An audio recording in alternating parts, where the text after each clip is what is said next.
దేవుని పరిశుద్ధ నామమునకు ఘనత మహిమ ప్రభావములు కలుగునుగాక. హల్లెలూయా. మరొకసారి ఈ అనుదిన బైబిల్ ధ్యానములకు మీ అందరినీ మన రక్షకుడు ప్రభు అయిన యేసు క్రీస్తుల వారి పరిశుద్ధ నామములో ప్రేమతో ఆహ్వానిస్తున్నాను. ప్రియులారా, యేసు క్రీస్తు ప్రభుల వారు బోధించినటువంటి పరలోక రాజ్యపు ఉపమానములను ధ్యానిస్తూ ఉన్నాం. లూకా సువార్త 15వ అధ్యాయంలో 11 నుంచి 32 వరకు ఉన్నటువంటి లేఖన భాగాల్లో క్రీస్తు ప్రభుల వారు తప్పిపోయినటువంటి కుమారుని గురించినటువంటి ఉపమానాన్ని బోధిస్తున్నాడు. అయితే క్రీస్తు ప్రభుల వారు బోధించినటువంటి ఉపమానంలో ఒక మనుష్యునికి 2 కుమారులు ఉన్నారు. చిన్న కుమారుడు, పెద్ద కుమారుడు. చిన్న కుమారుడు మరి తండ్రి ఆస్తిలో నుండి తన భాగాన్ని తీసుకుని దూరదేశాలకు వెళ్ళి అది ఆ ధనమంతా దుర్వ్యాపారం చేసి మరి వేశ్యలతో గడిపి మరి కరువు ఏర్పడినప్పుడు తిరిగి మారు మనస్సు నుండి తండ్రి యొద్దకు వచ్చాడు. తండ్రి అతనిని చేర్చుకొని మరి ఆయనను క్షమించి ఆ చిన్న కుమారుని మీద కనికరము చూపి మరి ప్రశస్త వస్త్రముల కుమారునికి అనుగ్రహించి చేతికి ఉంగరాన్ని పెట్టి పాదములకు చెప్పులు తొడిగించి క్రొవ్విన దూడను వధించి గొప్ప విందును ఏర్పాటు చేశాడు. అయితే ఆ పెద్ద కుమారుడు పెద్ద కుమారుడు మరి పొలంలో పనిచేస్తూ తండ్రి యొద్దనే ఉండి పొలంలో పనిచేస్తూ ఇంటికి వస్తూ ఉన్నాడు. ఇంటికి వచ్చినప్పుడు అక్కడ తండ్రి చేస్తున్నటువంటిది ఏమిటి అని తన దాసులో ఒక్కని అడిగినప్పుడు దాసుడు వచ్చి, అయ్యా, నీ తమ్ముడు తిరిగి వచ్చాడు, అందుకే క్షేమంగా వచ్చినందుకు మీ తండ్రి గారు గొప్ప విందుని చేస్తున్నారన్నప్పుడు లూకా సువార్త 15వ అధ్యాయము 28 నుంచి చదివినప్పుడు, అయితే అతడు ఆ పెద్ద కుమారుడు కోపపడి లోపలికి వెళ్ళనలేకపోయాను గనుక అతని తండ్రి వెలుపలికి వచ్చి లోపలికి రమ్మని బతిమాలుకొనెను. అందుకు అతడు ఆ పెద్ద కుమారుడు తన తండ్రితో, ఇదిగో ఇన్ని ఏండ్ల నుండి నిన్ను సేవించుచున్నానే. And he answering said to his father, Lo, these many years do I serve thee, neither transgressed I at any time thy commandment, and yet thou never gavest me a kid, that I might make merry with my friends. ఆ పెద్ద కుమారుడు హృదయంలో నొచ్చుకొని తండ్రితో పలికినటువంటి మాటలు, తండ్రి, ఇదిగో ఇన్నేండ్ల నుండి నేను నిన్ను సేవించుచున్నాను, ఒక దాసుని వలె నిన్ను సేవిస్తూ ఉన్నానని అంటూ ఉన్నాడు. నేను నిన్ను ఒక దాసుని వలె, ఒక బానిస వలె నీకు సేవ చేస్తూ ఉన్నానే. నీ ఆజ్ఞను నేనెన్నడూ మీరలేదే. అయినను నా స్నేహితులతో సంతోషపడినట్లు నీవు నాకెన్నడూ ఒక్క మేకపిల్లనైనను ఇయ్యలేదు.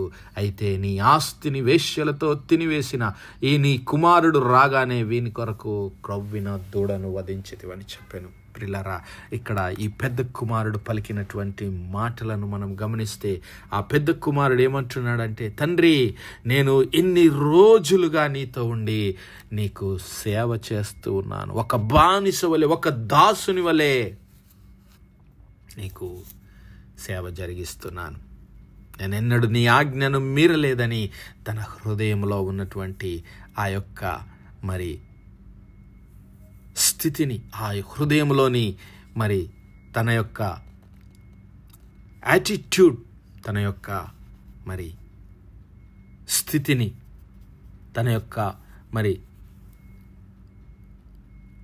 నిజస్వరూపాన్ని బయటపెడుతూ ఉన్నాడు. ఆ పెద్ద కుమారుడు మరి ఎంతో ఘనతకు అర్హుడని, తానే నీతిమంతుడని అనుకుంటున్నాడు. అంతేకాదు, ఇదిగో ఇన్ని దినముల నుంచి నీ ఆజ్ఞలను నేను పాటిస్తున్నాను అంటూ ఉన్నాడు. మరి ఏ విధంగా ఆ పెద్ద కుమారుడు ఆజ్ఞలను పాటిస్తున్నాడు? తన తండ్రి ఎడల ప్రేమ కలిగి ఆయన చేసినట్టుగా ఇక్కడ కనపడటం లేదు. తండ్రికి మరి భయపడి చేస్తున్నట్టుగా కనబడుతూ ఉంది. అది కాదు తండ్రి కోరుకుంటున్నది. తండ్రి తన కుమారుల ఎడల ప్రేమ కలిగి, తన కుమారులు కూడా తన ఎడల ప్రేమ కలిగి జీవించాలని కోరుకుంటూ ఉన్నాడు. అది తండ్రి హృదయం. కానీ ఈ కుమారుని హృదయం ఏ విధంగా ఉంది అంటే, ఈ కుమారుడు మరి ఈ లోక సంబంధమైనటువంటి న్యాయమును అనుసరిస్తూ ఉన్నాడు. ఆత్మ సంబంధమైనటువంటి మరి ఆ ప్రేమ కానీ దైవ సంబంధమైనటువంటి, లేదంటే ఆ తండ్రికి ఇవ్వవలసినటువంటి గౌరవము, తండ్రికి ఇవ్వవలసినటువంటి బాధ్యతగా ఆయన గుర్తించడం లేదు. కేవలము మరి ఆయన భయపడి తండ్రికి అక్కడ చేసినట్టుగా కనబడుతున్నాడు. ప్రియులారా, ఈ విషయాన్ని మనం గమనిస్తే మరి ఇక్కడ మనకు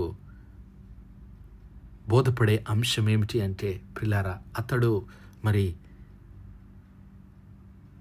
న్యాయమును బట్టి, ఈ లోక ఆచారాన్ని బట్టి, ఈ లోక నియమాలను బట్టి తండ్రి యొద్ద పని చేస్తున్నాడు, కానీ ప్రేమ కలిగి చేయడం లేదనేటువంటి విషయాన్ని మనము గ్రహించగలుగుతున్నాం. అనగా అక్షరానుసారమైనటువంటి మరి జీవితాన్ని జీవిస్తున్నాడు. ఆత్మ సంబంధమైన జీవితము కాదది. పరిశుద్ధ లేఖనాల్లో మనం గమనిస్తే యోహాను సువార్త 14వ అధ్యాయంలో 15వ వచనంలో క్రీస్తు ప్రభుల వారు ఒక మాట అంటున్నాడు. ఒకడు నన్ను ప్రేమించిన ఎడల నా ఆజ్ఞలను గైకొనును. మీరు నన్ను ప్రేమించిన ఎడల నా ఆజ్ఞలను గైకొందురు. ఈ పెద్ద కుమారుడు తండ్రిని ప్రేమించి కాదు ఆ ఆజ్ఞలను గైకొంటున్నది. తాను మరి గొప్పవాడు అని, తాను మరి నీతిమంతుడని నిరూపించుకోవాలని, తాను ఈ లోకానుసారమైనటువంటి నీతి న్యాయములను జరిగిస్తున్నానని తన స్వార్థం కోసం జీవిస్తూ ఉన్నాడు. హల్లెలూయా. కాబట్టి నా సహోదరుడా, నా సహోదరి, ఆ స్వార్థము, ఆ యొక్క మరి ఈ లోక సంబంధమైన జీవితమునకు సాదృశ్యంగా ఉంటూ ఉన్నది. మరి నీవు నేను ఈ లోక సంబంధమైన జీవితాన్ని జీవిస్తే, లేదంటే మన స్వంత క్రియల వలన నీవు నేను దేవుని రాజ్యములో, దేవుని కుటుంబంలో, దేవుని సహవాసంలో పాలిభాగస్థులము కాలేము. నీవు నేను దేవుని ప్రేమించి ఆయన ఆజ్ఞలను గైకొనవలసినటువంటి వారమై ఉన్నాం. నీవు నేను దేవుని ప్రేమించి ఆయన ఆజ్ఞలను గైకొనవలసినటువంటి వారమై ఉన్నాం. ఇక్కడ ఆ కుమారునికి తండ్రి ఎడల ప్రేమ కనిపించడం లేదు. తండ్రి ఎడల ప్రేమ ఉంటే తండ్రి చేస్తున్నటువంటి ఆ విందులో పాలిభాగస్థుడైపోయేవాడు. రోమాపత్రిక 8వ అధ్యాయంలో పౌలు గారు ఈ విషయాలను గురించి మాట్లాడుతున్నారు. శరీర కార్యములు, ఆత్మ కార్యములు, శరీరానుసారమైన మనస్సు, ఆత్మానుసారమైన మనస్సు. రోమాపత్రిక 8వ అధ్యాయం 7వ వచనం నుంచి మనం గమనిస్తే 5వ వచనాన్ని చూద్దాం. శరీరానుసారులు శరీర విషయముల మీద మనస్సుంతురు, ఆత్మానుసారులు ఆత్మ విషయముల మీద మనస్సునంతురు. శరీరానుసారమైన మనస్సు మరణము, ఆత్మానుసారమైన మనస్సు జీవమును సమాధానమునై ఉన్నాయి. ఏలయనగా శరీరానుసారమైన మనస్సు దేవునికి విరోధమై ఉన్నది. అది దేవుని ధర్మశాస్త్రమునకు లోబడదు, ఏమాత్రమును లోబడనేరదు. కాగా శరీర స్వభావము కలవారు దేవుని సంతోషపరచలేరు. దేవుని ఆత్మ మీలో నివసించి ఉన్న ఎడల మీరు ఆత్మ స్వభావము కలవారే కానీ శరీర స్వభావము కలవారు కాదు. ఎవడైనను క్రీస్తు ఆత్మ లేనివాడైతే వాడాయన వాడు కాదు.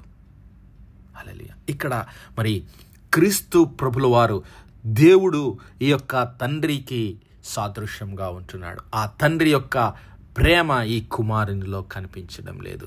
తండ్రి యొక్క ఆత్మ, ఈ కుమారుని యొక్క ఆత్మ వేరువేరుగా, అనగా తండ్రి యొక్క చిత్తము వేరుగా ఉంటుంది. తండ్రి ఏమో తప్పిపోయిన తన కుమారుని క్షమించి ఇంట్లో చేర్చుకుంటూ ఉంటే, ఈ పెద్ద కుమారుడేమో మరి తండ్రి చేస్తున్నటువంటి దానికి చిన్నబుచ్చుకుంటూ ఉన్నాడు. ఒకవేళ మరి ఈ పెద్ద కుమారుడు కూడా తండ్రిని ప్రేమించేవాడైతే తండ్రి వలె తన సహోదరుని కూడా క్షమించి మరి తండ్రి యొక్క ఆనందంలో పాలిభాగస్థులయ్యేవాడు. కానీ తన సొంత శరీర కార్యములను, తన శరీరాశలను, తన యొక్క మరి నిజస్వరూపాన్ని ఇక్కడ ఆ పెద్ద కుమారుడు బయట పెట్టాడు. తను చిన్నబుచ్చుకుంటూ ఉన్నాడు. తన తమ్ముణ్ణి క్షమించలేనటువంటి స్థితిలో ఉంటూ ఉన్నాడు. తన స్థితిని గొప్ప చేసుకోవాలని ఆశపడుతూ ఉన్నాడు.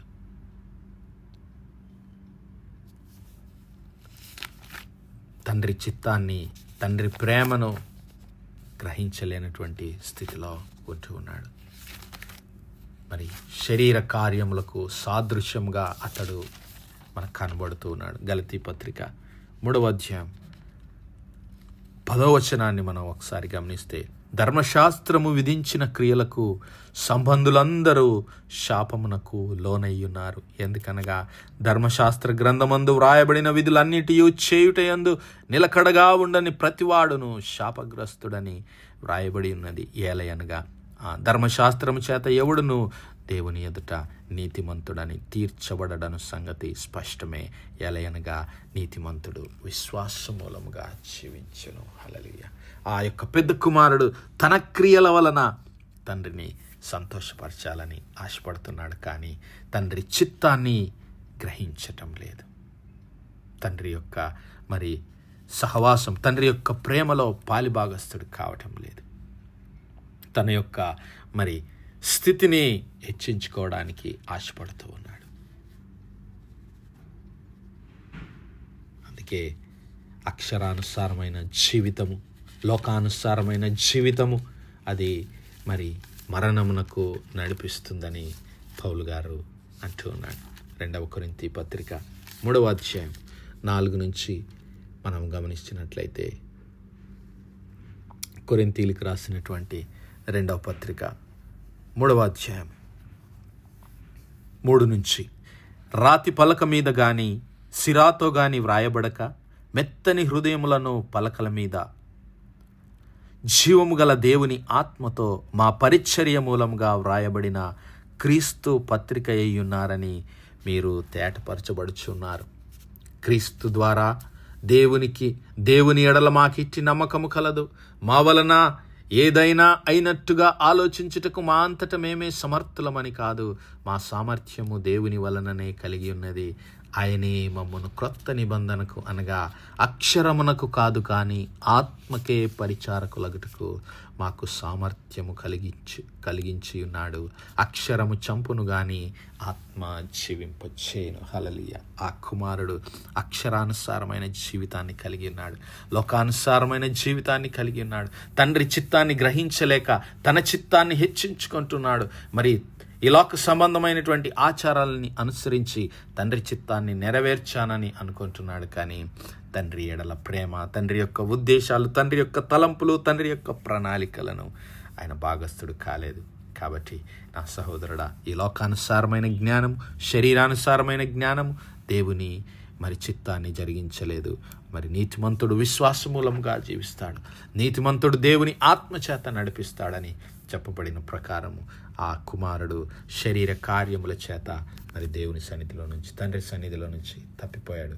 కాబట్టి నీవు నేను శరీర కార్యములను మనస్సునుంచక ఆత్మ సంబంధమైన కార్యముల ఎడల ఆసక్తి కలిగి జీవిద్దాం.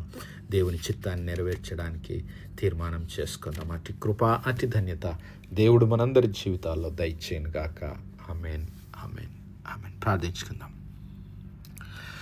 హల్లెలూయా, హల్లెలూయా, హల్లెలూయా, హల్లెలూయా. స్తోత్రం, స్తోత్రం, స్తోత్రం, స్తోత్రములు తండ్రి. అత్యంత కృపాభరితుడువు, అత్యున్నత సింహాసనంపై ఆసీనుడవైన మా ప్రియ పరలోకపు తండ్రి, జీవం కలిగిన మా దేవ, సైన్యములకు అధిపతి వగు మా యెహోవా తండ్రి, కృపా కనికరములు గల మా ప్రభా, సూర్యోదయం మొదలుకు నింతు మటుకు మా తండ్రి మీ చలనెక్కల నీడను భద్రపరిచి అయ్యా మరొకసారి మీ ప్రియ కుమారుడు మా ప్రభువైన యేసు క్రీస్తుల వారి పరిశుద్ధ నామములో దేవా మీ కృపా సన్నిధానంలో ప్రార్థించడానికి సజీవ లెక్కలించిన దేవా మీకే స్తుతులు, స్తోత్రాలు తండ్రి.